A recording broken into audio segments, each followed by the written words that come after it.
معاذ ابن جبل نے جب وہ شام گئے تو وہاں لوگوں کو دیکھا کہ لوگ اپنے بڑوں کی عزت اور احترام کے لیے ان کو سجدہ کرتے ہیں۔ تو یہ پچھلی قوموں میں طریقہ تھا، آپ دیکھیں وَرَفَعَ أَبَوَيْهِ عَلَى الْعَرْشِ وَخَرُّوا لَهُ سُجَّدًا، قرآن میں بھی اللہ تعالیٰ نے بیان کیا کہ یوسف علیہ السلام کو ان کے بھائیوں نے سجدہ کیا۔ تو یہ پچھلی امتوں میں یہ چیز تھی کہ بڑوں کو سجدہ کیا جاتا تھا ان کے احترام اور تعظیم کے طور پر۔ آج بھی بہت سارے لوگ قبروں پر جا کر اولیاء اللہ کی تعظیم میں ان کو سجدہ کرتے ہیں۔ جب ان کو منع کیا جاتا ہے تو کہتے ہیں کہ ہم ان کی عبادت نہیں کرتے ہیں، ان کو اپنا معبود نہیں مانتے ہیں، بلکہ ہم ان کو تعظیمی سجدہ کرتے ہیں۔ یہ جو سجدہ ہے یہ بطور تعظیم ہے۔ کیا تعظیمی سجدہ اسلام میں جائز ہے؟ اس حدیث میں آپ دیکھیں، اگر سوال یہ پوچھا جائے کہ معاذ ابن جبل رضی اللہ تعالیٰ عنہ نے جو سجدہ اللہ کے نبی صلی اللہ علیہ وسلم کو کیا اپنا معبود مان کر کیا یا بطور تعظیم کیا؟ تو اس کا صاف جواب یہی ملے گا کہ انہوں نے اللہ کے نبی صلی اللہ علیہ وسلم کو اپنا معبود مان کر سجدہ نہیں کیا تھا، کیونکہ صحابہ اتنا جانتے تھے کہ اللہ کے نبی صلی اللہ علیہ وسلم رسول ہیں، معبود نہیں ہیں، آپ اللہ کی عبادت کی دعوت دیتے تھے۔ تو پھر یہاں پر انہوں نے سجدہ کیوں کیا؟ انہوں نے اپنے جملے سے اس کو واضح کیا، میں نے دیکھا کہ شام میں لوگ اپنے بڑوں کو تعظیم کے طور پر سجدہ کرتے ہیں، تو میں نے سوچا کہ آپ کو بھی ہم کریں۔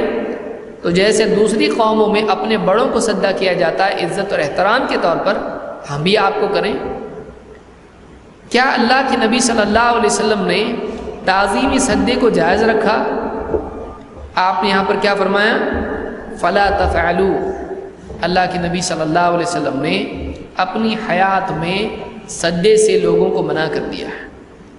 سوال یہاں پر یہ ہے کہ جب اللہ کے نبی صلی اللہ علیہ وسلم جو تمام مخلوقات میں سب سے افضل ہیں،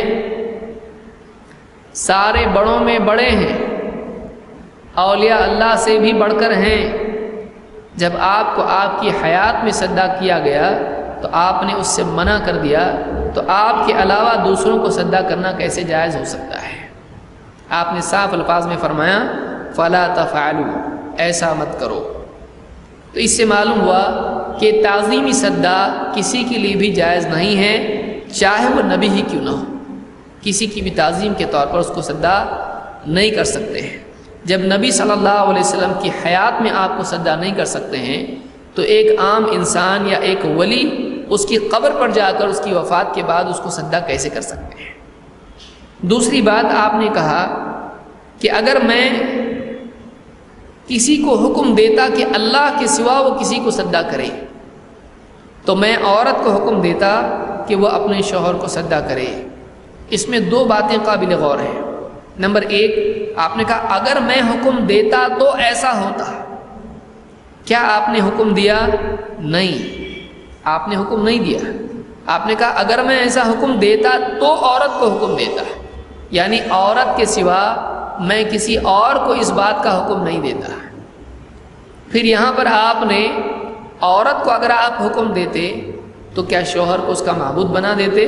نہیں، یہ تعظیمی سجدہ ہوتا ہے، ورنہ ہر عورت کا شوہر اس کا معبود مانا جائے گا۔ یہ عبادتی سجدہ نہیں تھا۔ آپ اگر عورت کو حکم دیتے تو شوہر کی تعظیم کے طور پر اس کو سجدے کا حکم دیتے، لیکن اسلام میں ایسا تعظیمی سجدہ نہیں ہے، لہٰذا آپ نے عورت کو یہ حکم نہیں دیا۔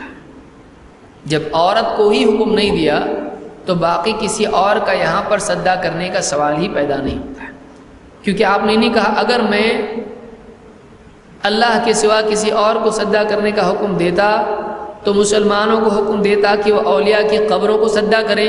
آپ نے کہا اس طرح سے نہیں کہا، آپ نے کہا کہ میں عورت کو حکم دیتا کہ شوہر کو سجدہ کریں، لیکن آپ نے ایسا کوئی حکم نہیں دیا۔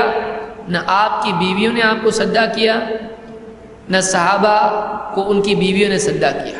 معلوم ہوا کہ اسلام میں عمل نہیں ہے۔ ایک دوسری بات آپ نے کہا کہ اگر میں، دیکھیے الفاظ کیا ہیں، لو کنت آمرا احدا ان یسجد لغیر اللہ، اگر میں اللہ کے سوا کسی اور کو سجدہ کرنے کا کسی کو حکم دیتا، معلوم ہوا کہ اللہ کے سوا کسی اور کو سجدہ کرنے کا حکم نہیں ہے۔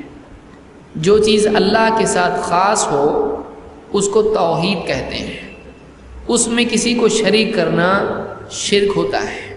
اس کو یاد رکھیے اچھی طرح سے کہ ایک چیز جب یہ کہا جائے توحید کس کو کہتے ہیں؟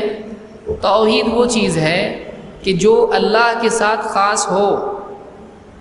معلوم ہوا یہاں بتایا جا رہا ہے کہ اللہ کے سوا اگر میں کسی کو سجدہ کرنے کا حکم دیتا تو ایسا ہوتا، معلوم ہوا کہ اللہ کے سوا کسی اور کو سجدہ نہیں ہے۔ پھر جب سجدہ اللہ کے لیے خاص ہے تو اللہ کے سوا کسی اور کو سجدہ کرنا شرک ہے۔